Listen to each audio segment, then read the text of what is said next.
Au milieu d'un événement rempli de Ferrari et de Lamborghini étincelantes, une jeune mécanicienne est arrivée au volant d'une vieille Citroën 2CV bleue délavée.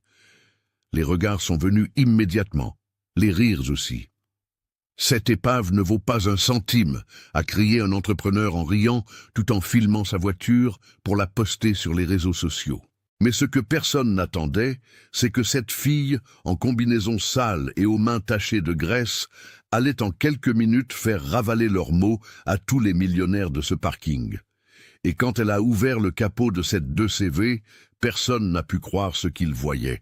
Abonnez-vous à la chaîne et dites-nous dans les commentaires de quelle région de France ou du monde vous regardez cette histoire. N'oubliez pas de liker la vidéo. Mes chers amis, laissez-moi vous raconter une histoire qui m'émeut encore quand j'y repense. C'est celle d'une jeune femme nommée Béatrice Moreau, âgée de seulement 24 ans, qui habitait à Lyon, dans le Rhône. Vous connaissez ces histoires qu'on entend et qu'on se dit « ce n'est pas possible que ça se soit vraiment passé ». Eh bien, c'en est une. Et regardez, quand vous entendrez ce qui s'est passé ce samedi d'octobre, vous comprendrez pourquoi je devais partager ça avec vous. Béatrice s'est réveillée à 5h30 du matin, comme elle le faisait tous les jours. Elle habitait dans un petit hangar dans le quartier de Vénissieux, qui servait à la fois d'atelier mécanique et de logement. C'était un espace simple, modeste, qui sentait en permanence l'huile moteur et la graisse. Au fond, séparé par une cloison en contreplaqué, il y avait une toute petite chambre avec un lit simple, une vieille armoire et une petite table avec un ordinateur portable ancien. C'était tout ce qu'elle possédait au monde. Vous devez comprendre quelque chose à propos de Béatrice. Elle était complètement seule dans la vie. Ses parents sont morts dans un accident de voiture quand elle n'avait que 6 ans. Imaginez, une enfant de 6 ans perdant son père et sa mère d'un coup. C'est son grand-père Marcel, un mécanicien respecté dans la région, qui l'a élevée depuis. Il lui a tout appris. Comment tenir correctement une clé à molette, comment écouter le ronronnement d'un moteur et savoir exactement ce qui n'allait pas. Comment respecter chaque pièce, chaque boulon. Pour Marcel, la mécanique n'était pas juste un travail, c'était un art, une façon de prendre soin des choses et des gens.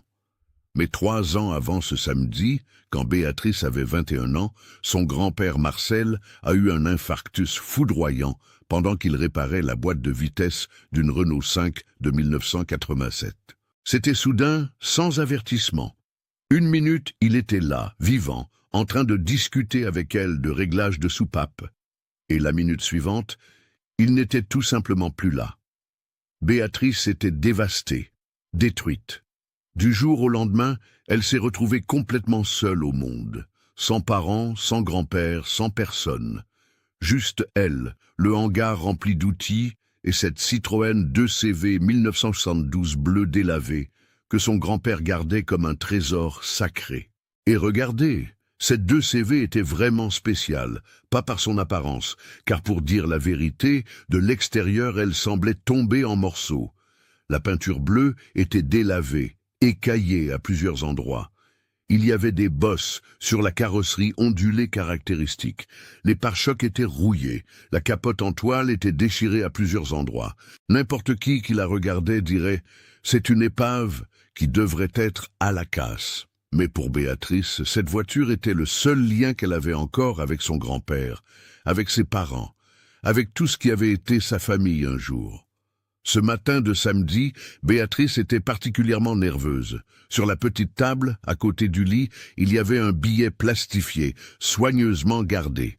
Supercar du Sud 2025, Centre des Congrès Eurexpo, entrée VIP, 850 €. Vous n'allez pas le croire. Mais elle avait économisé pendant 8 mois pour acheter ce billet. 8 mois! En mettant de côté euro par euro, en prenant sur l'argent de la nourriture, en renonçant à acheter des vêtements, en se refusant tout luxe, tout ça pour pouvoir entrer dans cet événement exclusif qui réunissait les voitures les plus chères et luxueuses de la région Auvergne-Rhône-Alpes. Pourquoi voulait-elle tant y aller? Ce n'était pas pour se montrer, ce n'était pas pour prendre des photos à poster sur les réseaux sociaux. Béatrice voulait voir les moteurs, elle voulait observer de près l'ingénierie des supercars, comprendre comment fonctionnaient ces propulseurs puissants, apprendre de chaque détail technique. Pour elle, c'était comme un musée, une université gratuite où elle pouvait absorber des connaissances. Parce que, voyez-vous, Béatrice n'avait pas l'argent pour faire une école d'ingénierie mécanique. Alors, elle étudiait seule, à travers des vidéos sur YouTube, des cours en ligne gratuits, des manuels techniques en PDF qu'elle trouvait sur Internet. Tous les soirs, après avoir travaillé 12-13 heures dans l'atelier, elle restait éveillée jusqu'à l'aube, en train d'étudier sur son vieil ordinateur portable, prenant des notes dans des cahiers usés, essayant d'absorber tout ce qu'elle pouvait sur les moteurs, l'injection électronique, le taux de compression, le flux d'air. Mais ce que personne ne savait, et c'est important, faites attention, c'est que Béatrice avait appliqué toutes ses connaissances à quelque chose d'extraordinaire. Pendant ces 3 ans, depuis que son grand-père était mort, travaillant en secret dans les aubes silencieuses, elle avait complètement transformé le moteur de la 2CV. Ce n'était plus le petit bicylindre à plat de 602 Saint-Tempère-3 refroidi par air d'origine. Vraiment pas.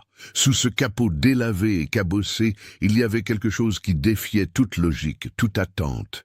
Mais ça, eh bien, vous allez découvrir plus tard ce qu'elle avait construit. Ce matin-là, Béatrice a pris une douche rapide dans la douche improvisée du hangar, a mis son seul jean qui n'était pas déchiré, bien qu'il soit assez usé et délavé. Elle a enfilé un simple t-shirt gris et a chaussé ses baskets les plus propres, qui même ainsi étaient usées et dont la semelle commençait à se décoller. Elle s'est regardée dans le petit miroir fissuré accroché au mur et a soupiré. Ce n'était pas la tenue appropriée pour un événement de luxe, elle le savait, mais c'était tout ce qu'elle avait. À 7 heures du matin, Béatrice est sortie du hangar et a marché jusqu'à l'endroit où la 2CV était garée, couverte d'une vieille bâche. Elle a retiré la bâche avec soin, comme quelqu'un qui découvre quelque chose de précieux, et a regardé la voiture. De l'extérieur, elle semblait vraiment être un désastre, mais quand Béatrice a mis la clé dans le contact et l'a tourné, le son qui est sorti de ce moteur, ce son était différent, profond, rauque, puissant. Ce n'était pas le teuf caractéristique d'une 2CV ordinaire. C'était quelque chose de beaucoup plus sérieux, beaucoup plus menaçant. Mais elle savait que personne ne le remarquerait. Les gens ne verraient que l'extérieur démoli et tireraient leurs conclusions.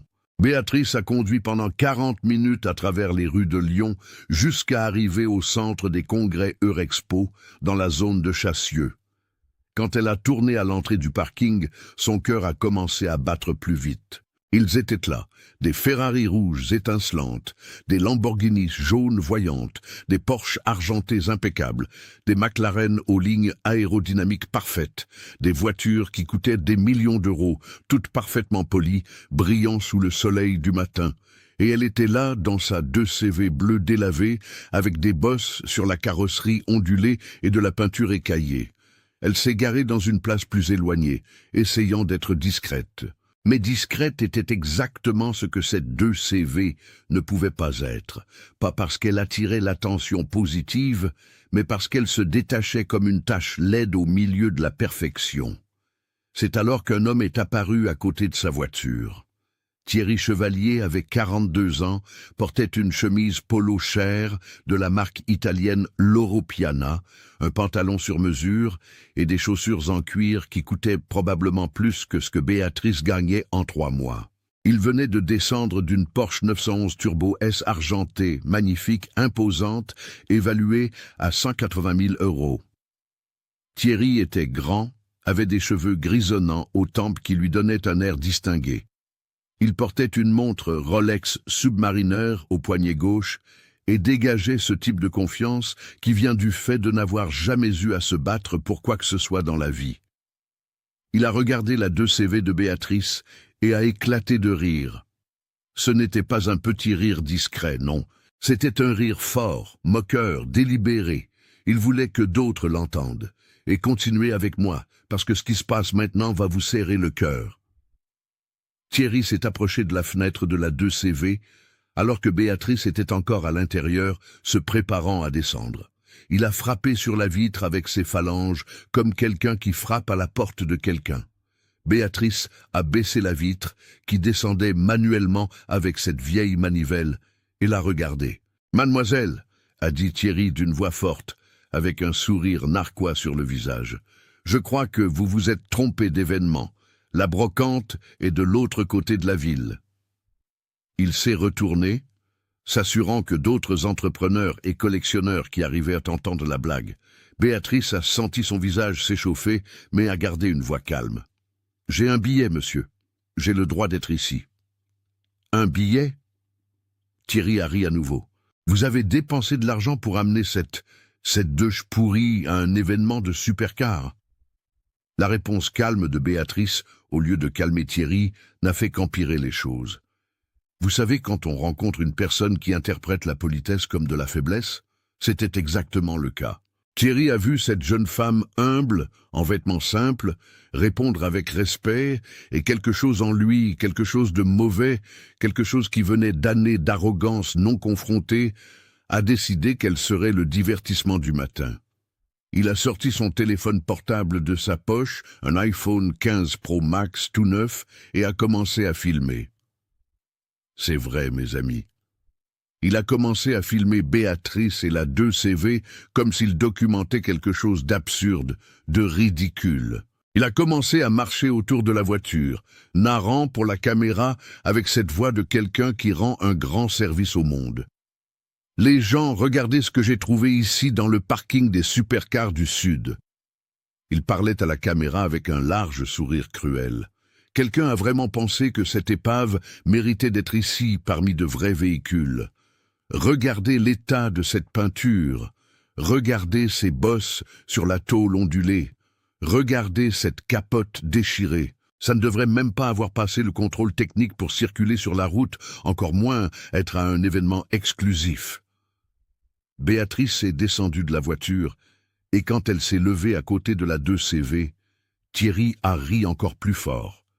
Il l'a filmée de la tête aux pieds, sans aucune pudeur, sans aucun respect. Et regardez la conductrice. Elle correspond parfaitement à la voiture. Jeans usés, t-shirt délavé, baskets déchirées. Ma chère, vous êtes sûre de ne pas être perdue? Le supermarché est à 3 pâtés de maison d'ici. Vous pouvez imaginer l'humiliation. Une jeune femme de 24 ans qui a économisé chaque centime pendant 8 mois, ridiculisée publiquement par un homme riche qui n'a jamais eu besoin de se battre pour quoi que ce soit. Béatrice a senti son visage brûler de honte, a senti les larmes menacées de monter, mais elle n'a pas pleuré. Elle n'allait pas lui donner cette satisfaction. Et c'est là que d'autres ont commencé à s'approcher. Parce que l'humiliation publique a une façon terrible d'attirer un public. Les gens sont curieux, ils veulent voir le spectacle, ils veulent faire partie de la blague. Et certains, les pires types de personnes, veulent contribuer à la cruauté. Un homme d'environ 50 ans conduisant une Ferrari F8 Tributo rouge qui coûtait plus de 300 000 € s'est arrêté et est descendu pour voir ce qui se passait. Son nom était Marc Dubois, entrepreneur dans l'immobilier, propriétaire d'une entreprise de construction qui érigeait des immeubles de luxe à Lyon. Il portait des lunettes de soleil Cartier et avait ce bronzage artificiel de quelqu'un qui fréquente assidûment la salle de sport. « Mais qu'est-ce qui se passe ici ?» a demandé Marc en riant déjà, avant même de savoir de quoi il s'agissait. « Regarde ça, Marc !» a répondu Thierry en filmant toujours. « Cette demoiselle ici a amené ce truc à l'événement. J'étais justement en train de documenter cette situation insolite. » Marc s'est approché de la 2CV, l'analysant avec une expression de pur dédain. « Waouh, ça fonctionne encore!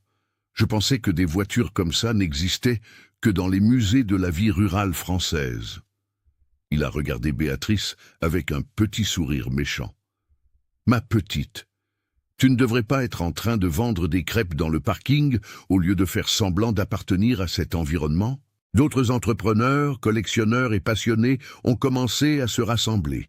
Certains filmaient avec leur propre téléphone, d'autres regardaient simplement, avec ces sourires gênés de ceux qui savent que quelque chose de mal se passe, mais n'ont pas le courage d'intervenir. Et certains, les pires, se joignaient activement à l'humiliation. Quelqu'un appelle la sécurité, a dit une femme d'environ 40 ans, portant une robe de créateur et tenant un sac Hermès Birkin qui valait le prix d'une voiture populaire. Clairement, elle est entrée ici par erreur ou avec un faux billet. « Mon billet est authentique », a protesté Béatrice, sortant le papier plastifié de son petit sac usé qu'elle portait. « J'ai payé 850 € pour ça. J'ai économisé pendant des mois. J'ai le droit d'être ici. » Thierry a pris le billet de sa main sans demander la permission. Il l'a juste arraché et l'a examiné comme s'il était un expert en contrefaçon. « Bon, le billet semble authentique, » a-t-il admis, à la déception visible de certains. « Mais ça ne fait que rendre tout plus triste. Vous avez dépensé près de 900 € pour amener cette poubelle ici. Cet argent n'aurait-il pas été plus utile pour acheter, je ne sais pas, des vêtements décents, une formation professionnelle, n'importe quoi qui vous aiderait à sortir de cette situation ?» « Quelle situation ?» a demandé Béatrice. Et pour la première fois, il y avait une pointe d'irritation dans sa voix.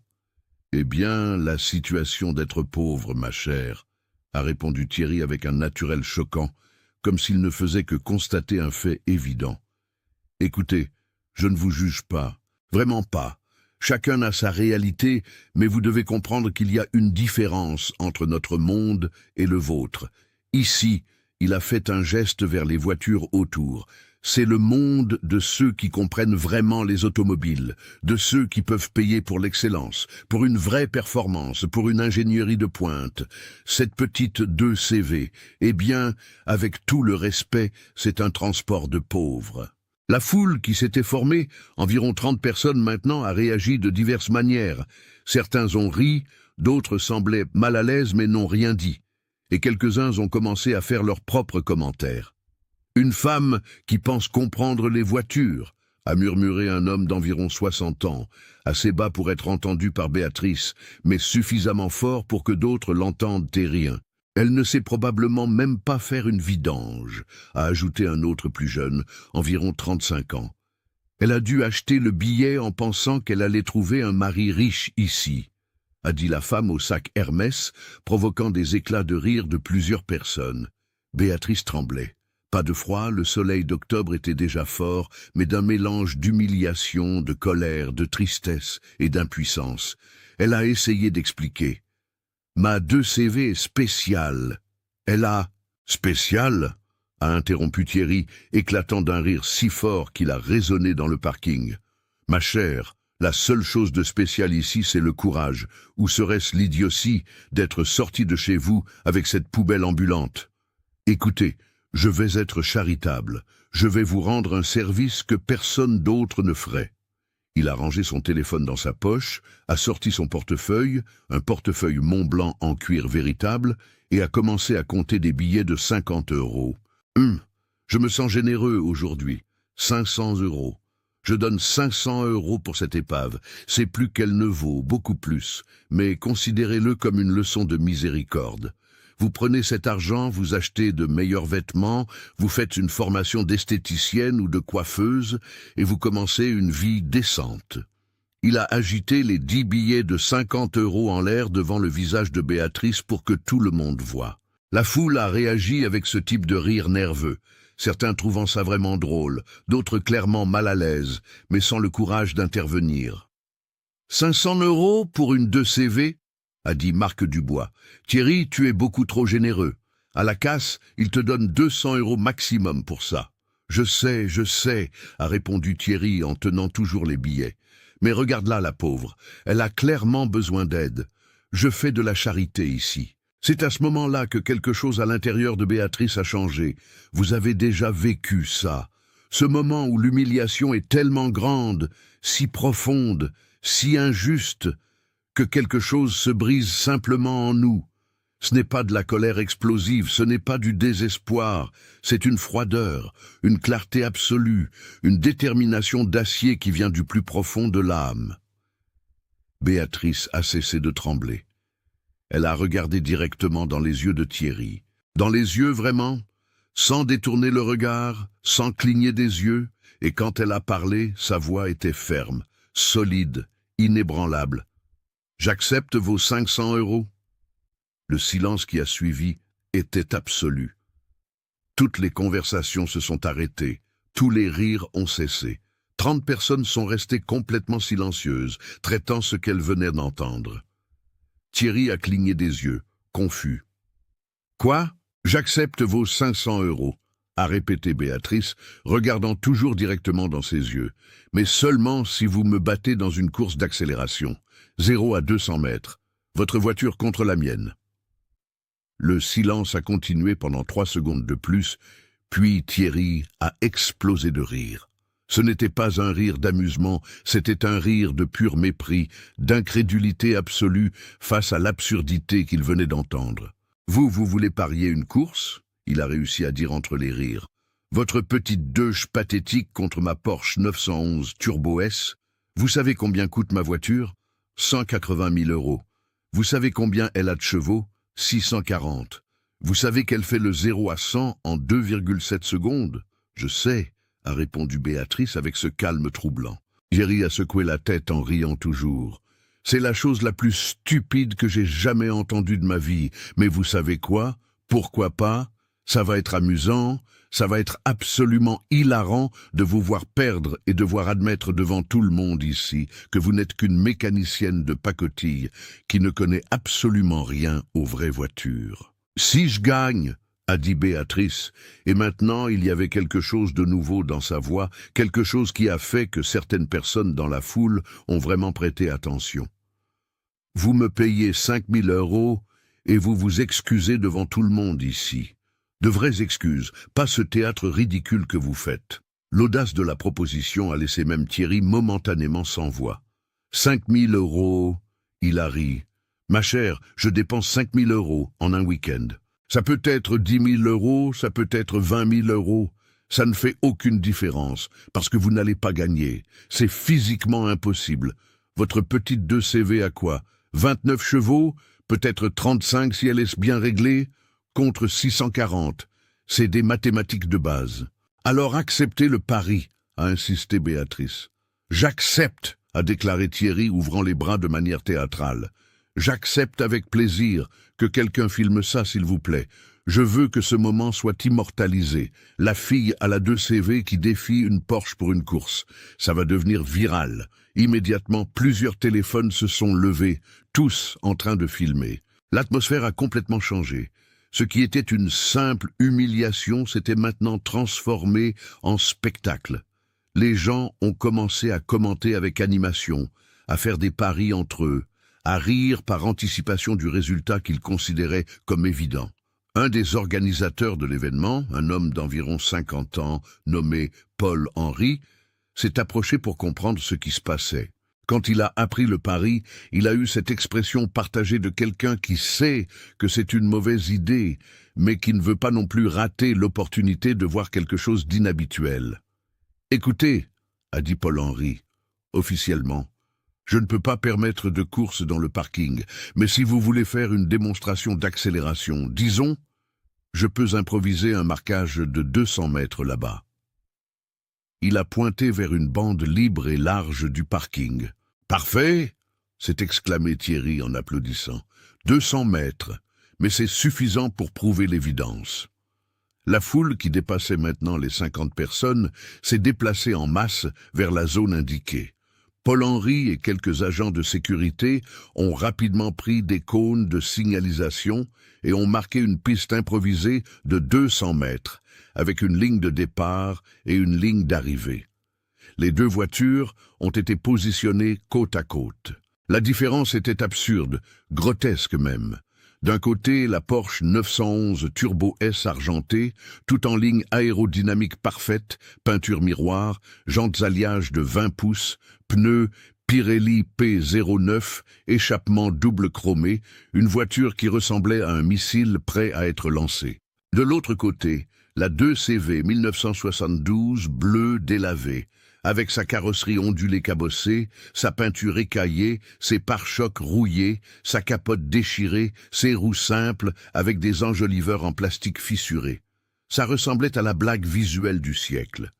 Thierry est entré dans sa Porsche avec toute la cérémonie d'un gladiateur entrant dans l'arène.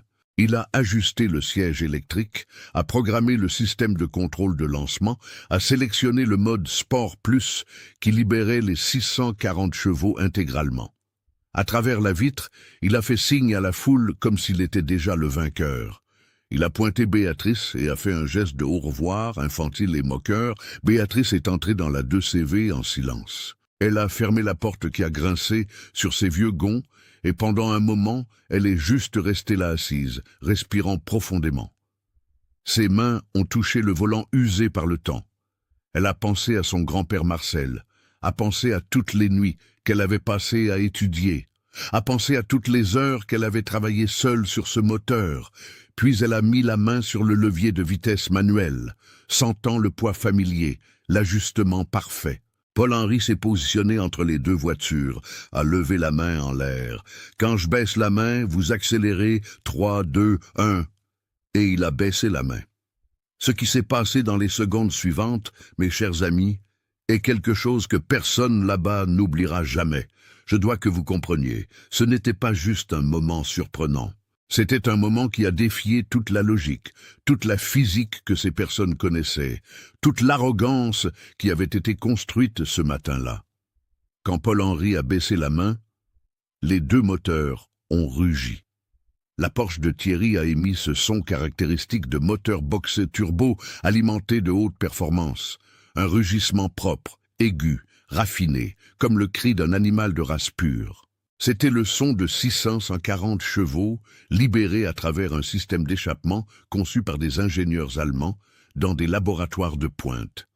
Mais le son qui est sorti de la 2CV de Béatrice, mon Dieu, ce n'était pas le teuf caractéristique d'une Deutsch ordinaire. C'était quelque chose de complètement différent. C'était profond, guttural, violent, un rugissement grave qui venait des entrailles du moteur. Un son si puissant qu'il a fait vibrer le sol, qu'il a fait reculer instinctivement plusieurs personnes dans la foule. C'était le son de quelque chose de sauvage, de dangereux, de quelque chose qui ne devrait pas exister dans cette petite carrosserie humble. Et puis, c'est arrivé. La 2CV n'a pas accéléré, elle a explosé vers l'avant. Littéralement. Les roues arrière ont tourné avec une telle force qu'elles ont laissé 2 longues marques de gomme brûlées sur l'asphalte. L'arrière de la voiture s'est accroupi, tandis que l'avant s'est soulevé de quelques centimètres, comme un cheval qui se cabre. Puis, elle a décollé. Il n'y a pas d'autre mot pour le décrire. Elle a décollé comme si elle avait été lancée par une catapulte invisible. La Porsche de Thierry a aussi accéléré rapidement, bien sûr. 2,7 secondes de 0 à 100, ce n'est pas une blague. La voiture allemande a avancé avec une précision mécanique impeccable, les pneus Pirelli mordant l'asphalte, le contrôle de traction distribuant la puissance parfaitement. Thierry, confiant, souriait déjà, pensait déjà à ce qu'il allait dire pour humilier encore plus Béatrice après la victoire. Mais à 3 secondes de course, quelque chose n'allait pas. Très mal, la 2CV n'était pas derrière. La 2CV était devant. Et ce n'était pas un petit avantage, c'était un avantage absurde, impossible, qui contredisait toutes les lois de la physique que Thierry connaissait. À 4 secondes, la différence était déjà de 4-5 mètres. À 5 secondes, 8 mètres. À 6 secondes, la 2CV avait franchi la marque des 100 mètres, tandis que la Porsche accélérait encore. La foule était dans un silence absolu. 50 personnes paralysées, la bouche ouverte, les téléphones filmant tremblant dans leurs mains, incapables de traiter ce qu'elles voyaient. Certaines personnes ont littéralement frotté leurs yeux comme si elles avaient des hallucinations. Quand Béatrice a franchi la ligne d'arrivée des 200 mètres, la Porsche de Thierry était presque 40 mètres derrière. 40 mètres. Dans une course d'accélération, la différence était si grotesque, si absurde, que certaines personnes ont commencé à crier de pure incrédulité. La 2CV s'est arrêtée doucement après la ligne d'arrivée. La Porsche a franchi quelques secondes plus tard, et quand Thierry a appuyé sur le frein, ses mains tremblaient sur le volant. Il était pâle, le visage complètement blanc, les yeux écarquillés. Il ne pouvait pas y croire, ne pouvait tout simplement pas traiter ce qui venait de se passer. Béatrice est sortie de la 2CV avec les jambes un peu tremblantes. Pas de peur, mais de pure adrénaline. Elle avait un petit sourire sur le visage, contenu, mais il y avait quelque chose là. Satisfaction, justice, vindication, peut-être tout cela ensemble. Thierry est descendu de la Porsche en titubant. Il a littéralement trébuché sur ses propres pieds et a dû s'appuyer sur le capot de la voiture. Son expression était de choc total, comme quelqu'un qui venait de témoigner de quelque chose de surnaturel. La foule a explosé, pas en applaudissements encore, il viendrait plus tard, mais en conversation simultanée, en cris de confusion, en expression de pur étonnement. « C'est impossible !» a crié quelqu'un. « Ça ne peut pas être réel !» a dit un autre. « Il doit y avoir un truc !» a affirmé un troisième. Marc Dubois, l'homme à la Ferrari qui avait suggéré que Béatrice vende des crêpes, avait la bouche ouverte, littéralement pendante. Il regardait la 2CV comme si la voiture était un extraterrestre. C'est alors que Béatrice a fait quelque chose qui a de nouveau réduit tout le monde au silence. Elle a marché calmement vers l'avant de la 2CV, a mis la main sur la poignée du capot avant, a regardé la foule et a dit de cette voix ferme « Vous voulez savoir comment ?» Puis elle a ouvert le capot. Ce qui était là-dedans, mes chers amis, était une œuvre d'art. Mais ce n'était pas de l'art dans le sens beau, délicat, c'était de l'art dans le sens de perfection technique absolue, de génie mécanique pur. Ce n'était pas le petit bicylindre à plat de 602 503 refroidi par air d'origine de la 2CV 1972. C'était un monstre. C'était un moteur 4 cylindres en ligne complètement personnalisé, construit de zéro. Le bloc était en aluminium aéronautique, usiné avec une précision chirurgicale. Il avait un turbocompresseur Garrett GT355-82R installé, ce gros turbo énorme, argenté, qui à lui seul coûtait plus de 2000 €, connecté à un intercooleur frontal massif qui occupait presque toute la partie avant de la voiture. L'injection électronique était programmable, avec une centrale Altec Elite 2500 qui contrôlait chaque aspect de la combustion. Les pistons étaient forgés en alliage spécial, capable de supporter des pressions absurdes. Les bielles étaient en titane aérospatial. Le système d'échappement était complètement personnalisé, en acier inoxydable chirurgical, avec un collecteur dimensionné pour une efficacité maximale du flux. Chaque composant était poli, ajusté, équilibré, avec une perfection absolue. Mais le plus impressionnant n'était pas les pièces individuelles, c'était comment tout était intégré. Chaque tuyau, chaque câble, chaque boulon était positionné exactement où il devait être. Il n'y avait pas de fil détaché, pas de bricolage, pas d'improvisation désespérée. C'était du travail d'ingénieur véritable, de quelqu'un qui comprenait non seulement la mécanique, mais la physique, la thermodynamique, l'aérodynamique. Le premier à réagir fut Rodrigue Faure, un préparateur de moteurs connu à Lyon, spécialisé dans les voitures de compétition. Il était venu à l'événement juste pour voir les supercars, mais maintenant il était là, debout devant le moteur de la 2CV, avec une expression qui mélangeait choc et révérence. « Mon Dieu !» a-t-il murmuré en s'approchant, les yeux scannant chaque détail. « C'est du travail de niveau professionnel, c'est du travail d'équipe de course. Qui a monté ce moteur pour vous ?» Béatrice l'a regardé et a répondu avec simplicité, avec une tranquillité qui rendait la révélation encore plus puissante. Je l'ai montée toute seule dans l'atelier que mon grand-père m'a laissé. Le silence qui a suivi était différent des précédents. Ce n'était pas un silence d'attente, c'était un silence d'absorption, de traitement, d'esprit essayant de réorganiser complètement tout ce qu'il pensait savoir. « Vous avez monté ça ?» a répété Rodrigue, incrédule. « Toute seule. » « Toute seule », a confirmé Béatrice, « pendant 3 ans, toutes les nuits après avoir travaillé dans l'atelier, tous les week-ends.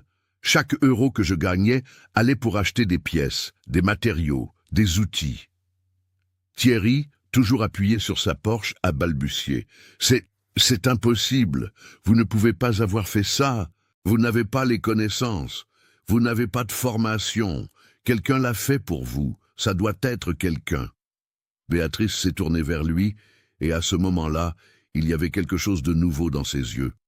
Ce n'était pas de la colère, ce n'était pas de la vengeance, c'était de la pitié, une pitié sincère pour un homme qui était tellement limité par sa propre arrogance qu'il ne pouvait pas reconnaître le talent quand il était juste devant lui. « Je n'ai pas de formation », a répété Béatrice, et maintenant sa voix avait une force qui a fait que plusieurs personnes ont prêté une attention totale. J'ai étudié l'ingénierie mécanique à travers des cours en ligne gratuits de Polytechnique, du MIT, de Stanford, pendant 3 ans. Tous les soirs, après avoir travaillé 12-13 heures à réparer des voitures dans l'atelier, je restais jusqu'à 3-4 heures du matin à étudier. J'ai lu tous les manuels techniques de moteurs Porsche et Ferrari, Lamborghini, BMW M que j'ai pu trouver en PDF. J'ai appris sur le flux d'air, sur le taux de compression, sur la géométrie des soupapes, sur la dynamique de combustion, sur le transfert de chaleur, sur la pression de turbo, et j'ai appliqué tout ça sur ce moteur, pièce par pièce, ajustement par ajustement, test par test. Elle a pointé le moteur, touchant des composants spécifiques pendant qu'elle parlait. Ce moteur a 420 chevaux, la voiture pèse 810 kilos. Mon rapport poids-puissance est d'un cheval pour chaque 1,9 kg. Votre Porsche a un cheval pour chaque 2,8 kg. Mathématiquement, je suis plus rapide. Je l'ai toujours été. La foule a commencé à applaudir. Lentement au début, puis plus fort, puis ça s'est transformé en ovation debout. Ce n'étaient pas des applaudissements de pitié, ce n'étaient pas des applaudissements polis. C'était une reconnaissance authentique de talent extraordinaire, de dévouement absolu, de génie pur. Rodrigue Faure a sorti une carte de visite de sa poche et l'a tendue à Béatrice avec les mains littéralement tremblantes d'émotion. Je travaille dans la préparation de voitures de compétition depuis 25 ans. J'ai vu le travail d'équipes professionnelles d'Europe, des États-Unis. Et ce que vous avez fait ici est aussi bon que tout ce que j'ai jamais vu. S'il vous plaît, appelez-moi, je veux vous engager. J'ai besoin de quelqu'un avec votre talent. D'autres entrepreneurs et passionnés ont commencé à s'approcher, demandant des cartes, prenant des photos du moteur, posant des questions techniques. Béatrice répondait à toutes avec précision, citant des spécifications exactes, expliquant des choix de conception, démontrant une connaissance profonde de chaque aspect. Marc Dubois, l'homme qui avait été si cruel au début, s'est approché la tête basse. « Je dois vous présenter des excuses », a-t-il dit, et il semblait sincèrement honteux. « J'ai été un idiot complet, un préjugé ignorant. Ce que vous avez fait ici est extraordinaire. J'avais complètement tort à votre sujet. » Béatrice l'a regardé et a hoché la tête, acceptant les excuses sans rancune. Mais Thierry était toujours là, debout, pâle, défait. Il avait été humilié publiquement devant des clients, des partenaires, d'autres entrepreneurs. Son arrogance avait été détruite en moins de 10 secondes de course, et maintenant il devait payer 5 000 € et s'excuser. Paul-Henri, l'organisateur, s'est approché de lui. « Thierry, vous avez fait un pari devant tout le monde. Vous devez honorer votre parole. » Thierry, avec les mains visiblement tremblantes, a sorti son chéquier de son portefeuille. Il a dû l'écrire 3 fois parce qu'il continuait à se tromper, son écriture tremblante et illisible. Finalement, il a réussi à remplir un chèque de 5 000 €. Quand il l'a donné à Béatrice, elle l'a pris sans montrer de satisfaction, sans célébrer. Elle a simplement plié le chèque et l'a mis dans sa poche. « Vous me devez plus que de l'argent », a dit Béatrice en regardant directement dans ses yeux. « Vous me devez des excuses, de vraies excuses. Pas pour moi, mais pour toutes les personnes que vous avez jugées par leur apparence, pour tous ceux que vous avez méprisés parce qu'ils étaient pauvres, parce qu'ils étaient simples, parce qu'ils n'avaient pas ce que vous avez. » Et alors Thierry, complètement brisé, a fait quelque chose que personne n'attendait. Il a pleuré. De vraies larmes ont coulé sur son visage, tandis qu'il balbutiait. « Je suis désolé, je suis vraiment désolé. J'ai été horrible, j'ai été cruel. Je suis exactement le type de personne que j'ai toujours méprisé. Je suis désolé. Voyez-vous, mes chers amis, il y a des moments dans la vie qui sont des tournants. Ce samedi d'octobre a été un de ces moments, pas seulement pour Béatrice, mais pour tous ceux qui étaient là. parce que témoigner d'un retournement comme ça change quelque chose en nous, vous comprenez? Après que Thierry s'est excusé, et regardez, c'était de vraies excuses, avec des larmes et tout, quelque chose d'intéressant a commencé à se produire. Les gens qui avaient ri, qui avaient fait des blagues cruelles, qui s'étaient joints à l'humiliation, ont commencé à s'approcher de Béatrice, un par un, la tête basse. La femme au sac Hermès, qui avait suggéré d'appeler la sécurité, a été l'une des premières. « Mademoiselle, je me suis comporté terriblement, je n'ai aucune excuse pour ce que j'ai fait. C'était du préjugé pur, et j'en ai profondément honte. » Elle tenait son sac cher contre sa poitrine, comme s'il était un bouclier, mais ses mots semblaient sincères. Un par un, ils sont venus. L'homme qui avait dit que les femmes ne comprennent pas les voitures. Le jeune entrepreneur qui avait suggéré qu'elle cherchait un mari riche. Même les gens qui avaient juste ri, sans faire de commentaires directs, ont ressenti le besoin de s'excuser d'avoir fait partie de cette cruauté collective. Béatrice recevait chaque excuse, avec une dignité silencieuse, hochant la tête, sans rancune visible, mais aussi sans faire en sorte que quiconque se sente facilement pardonné. Il y avait une leçon là, et elle laissait chaque personne porter le poids de son propre comportement. Rodrigue Faure, le préparateur de moteur, ne quittait pas la 2CV. Il continuait à examiner chaque détail, posant des questions techniques auxquelles Béatrice répondait avec une précision impressionnante. « Comment avez-vous réussi à équilibrer le turbo sans équipement professionnel ?» demandait-il. « J'ai utilisé des calculs mathématiques et des tests progressifs sur route vide, en ajustant petit à petit jusqu'à trouver le point parfait, » répondait-elle. « Et le système de refroidissement, comment ne font-ils pas avec cette puissance ?» insistait-il. Radiateur double personnalisé avec ventilateur électrique à flux inversé et huile synthétique haute performance, expliquait-elle. Chaque réponse laissait Rodrigue plus impressionné. « Vous devez travailler avec moi, sérieusement. Je paie bien, très bien. Vous pouvez nommer votre salaire. » Béatrice a souri pour la première fois vraiment ce matin-là. Un petit sourire, mais authentique. « Je vais réfléchir à votre offre. Merci. Mais j'ai l'atelier de mon grand-père. C'est tout ce qui me reste de ma famille. Je ne peux pas abandonner ça. » Thierry, qui s'était éloigné à l'ombre, traitait toujours l'humiliation, observait tout de loin.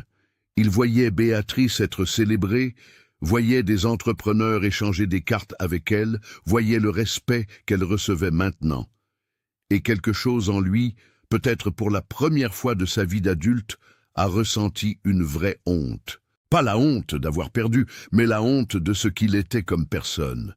Il a pensé à son ex-femme qu'il avait quittée 2 ans auparavant. Elle avait dit des choses similaires quand elle était partie, qu'il était arrogant, cruel avec les personnes qu'il considérait inférieures, qu'il mesurait la valeur des gens à la taille de leur compte en banque.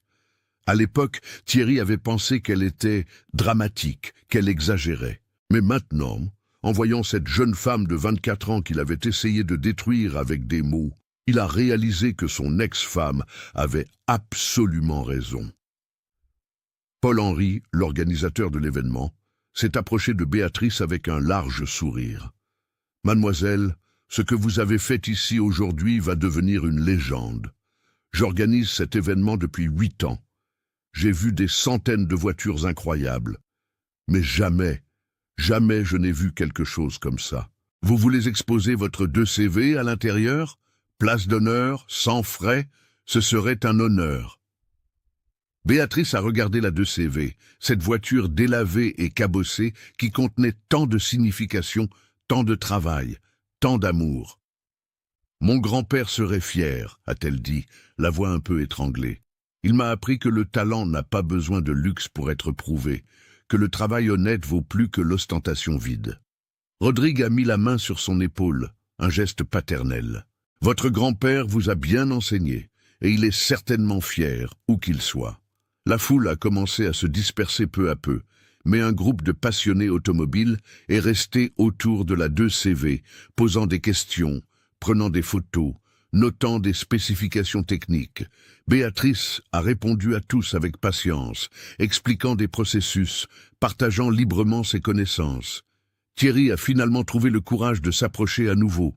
Il s'est arrêté à environ 3 mètres, attendant que Béatrice le remarque. Quand elle l'a regardé, Thierry a vu quelque chose dans ses yeux qui l'a fait se sentir encore pire. De la compassion. Elle ne se réjouissait pas de sa victoire. Elle ne célébrait pas sa défaite. Elle avait pitié de lui. « Béatrice, a-t-il dit, la voix encore faible, je dois vous dire quelque chose. Ce que vous avez fait aujourd'hui n'était pas juste gagner une course. Vous m'avez montré à quel point je me suis perdu en tant que personne. Combien de personnes j'ai dû blesser au fil des ans avec cette arrogance stupide. » Il a respiré profondément. « Je ne m'attends pas à ce que vous me pardonniez. Je ne le mérite pas. Mais je veux que vous sachiez que je vais essayer d'être différent. Meilleur. » Béatrice a étudié son visage pendant un long moment. « Thierry, le talent n'a pas de genre, la valeur n'a pas de prix, et la dignité ne se vend pas dans un concessionnaire de luxe. J'espère que vous apprendrez ça, vraiment. Pas seulement aujourd'hui, mais chaque jour de votre vie. » Il a hoché la tête, incapable de parler, et s'est éloigné. Quand le soleil a commencé à être plus fort, vers midi, Béatrice a finalement fermé le capot de la 2CV. Elle avait plusieurs cartes de visite dans sa poche, des invitations pour des emplois, des propositions de partenariat, mais plus important que tout ça, elle avait prouvé quelque chose de fondamental, que le préjugé n'est que de l'ignorance déguisée en certitude, et que le vrai talent trouve toujours son chemin, peu importe combien de portes sont fermées devant lui. 2 ans et demi se sont écoulés depuis ce jour dans le parking d'Eurexpo. 2 ans et demi qui ont complètement transformé la vie de Béatrice Moreau. Si vous passez aujourd'hui par l'avenue des Usines, dans la zone industrielle de Lyon, vous trouverez un immense hangar de 1000 mm, avec une façade moderne en verre et acier. À l'entrée, il y a une enseigne lumineuse qui dit « Atelier Moreau Performance, préparation et restauration automobile ». Et juste en dessous, dans une vitrine spéciale avec son propre éclairage, est exposée une 2CV 1972 bleu délavée avec des bosses sur la carrosserie ondulée et de la peinture écaillée.